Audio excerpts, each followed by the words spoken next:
Bom dia, boa tarde, boa noite, sejam muito bem-vindos ao meu canal Física em Minutos. Eu sou o professor Alex Nelson e na aula de hoje vamos falar sobre algumas mentes brilhantes que moldaram os alicerces da ciência moderna. Vamos descobrir o incrível Roger Bacon, o visionário, Nicolau de Oresme, o pioneiro da matemática, e Nicolau de Cusa, o pensador ousado que desafiou os limites do conhecimento. Prepare-se para uma viagem intelectual única, explorando as contribuições inestimáveis desses filósofos que transcenderam as fronteiras do seu tempo. Vamos desvendar juntos os segredos e as ideias que moldaram o panorama científico na Europa medieval. Não perca essa oportunidade de mergulhar na história da ciência e expandir a sua mente. Ficou interessada? Fica aí, depois da vinheta, tem mais!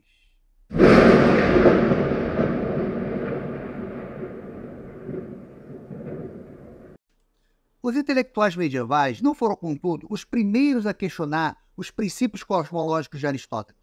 Na época medieval, são alguns acadêmicos parisienses e muitos intelectuais do próprio seio da Igreja Católica os primeiros a manifestar uma profunda insatisfação relativa às ideias de Aristóteles. Tenta-se, dessa forma, criar e desenvolver um modelo que fosse alternativo. A título de exemplo, é justo referir-se a 3 membros da Igreja que, em 3 séculos consecutivos, deram uma contribuição importante à revolução que estava por vir. O primeiro deles, Roger Bacon, um monge franciscano do século XIII, Nicolau Oresme, bispo do século XIV, e, por fim, no século XV, o cardeal Nicolau de Cusa. Roger Bacon foi um dos primeiros indivíduos já no século XIII a começar a refletir sobre o que hoje nós conhecemos como método científico. Para ele, avançar no caminho que conduz ao conhecimento, não basta ler velhos textos. Não adianta o homem ficar preso aos textos greco-romanos, que ele não vai avançar no seu conhecimento. Ele era defensor de uma abordagem científica baseada na observação e também na experimentação.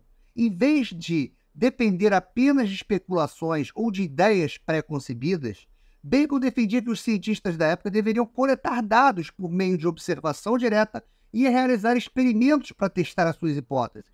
Em vez de ficar acreditando que o movimento celestial seria feito por forças divinas, que o homem procurasse observar o movimento e, através dele, testar as suas hipóteses. Bacon também vai ser um indivíduo que vai dar importância à linguagem matemática. Para ele, a matemática era uma linguagem precisa, clara, que poderia transmitir o conhecimento científico de uma forma mais objetiva. Ele também vai reivindicar uma reforma teológica. Para ele, os textos sagrados deveriam ser feitos preferencialmente na linguagem original em que foram escritos. Ele condenou diversas interpretações dadas aos textos sagrados, que para ele eram adulterações dos textos originais. O mesmo acontecia com os textos filosóficos gregos. Continham diversos erros de tradução e de interpretação. Portanto, o ênfase de Bacon na necessidade de evidências empíricas significa que ele encorajava os pensadores da época a se basearem em fatos observáveis e mensuráveis ao investigar o funcionamento do mundo ao seu redor. Essa abordagem mais científica foi uma contribuição significativa para o desenvolvimento do método científico, que se tornou fundamental para a investigação e a compreensão sistemática dos fenômenos naturais. No século XIV, nós vamos encontrar Nicolau de Oresme, que posteriormente ele foi o bispo de Lígio. Ele vai se preocupar com problemas associados ao movimento.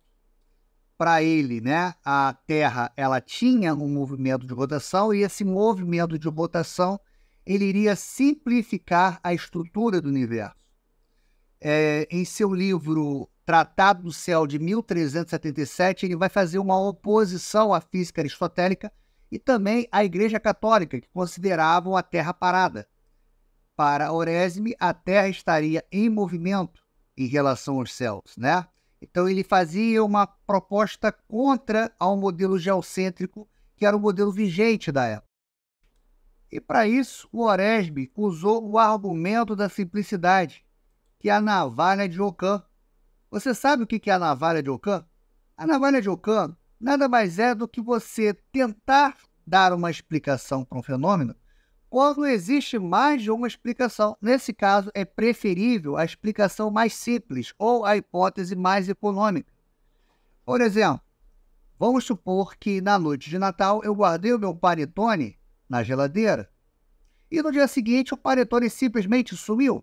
Eu posso dar um argumento, uma explicação dizendo que o Papai Noel apareceu de madrugada e comeu meu panetone. Só que essa explicação eu tenho que levar em consideração que Papai Noel existe. Ou eu poderia dar uma resposta mais simples. Eu poderia dizer que a pessoa que mora comigo levantou de madrugada e comeu meu panetone. Oreste, então, vai usar a navalha de Ockham para questionar a complexidade desnecessária, principalmente na área da cosmologia. Ele argumentou a favor da observação e da razão em oposição à concepção dogmática e interpretações excessivamente complexas. Ele vai dar prioridade a evidências empíricas. Oresme vai valorizar a observação, o experimento, particularmente ao discutir questões astronômicas. Ele vai encorajar a análise crítica das observações e a aplicação da razão para compreender o movimento dos corpos celestes. E dessa forma, ele vai desafiar os dogmas aristotélico e ptolomaico, que estavam profundamente enraizados na tradição aristotélica. Ele apresentou argumentos contra a visão tradicional e defendeu abordagens mais racionais e empíricas para compreender o fenômeno cosmológico. Já no século XV, temos o cardeal Nicolau de Cusa, cuja obra principal, De Docta Ignorantia, traduzindo Da Ignorância Culta, escrita em 1440, ele vai trazer contribuições relevantes à astronomia.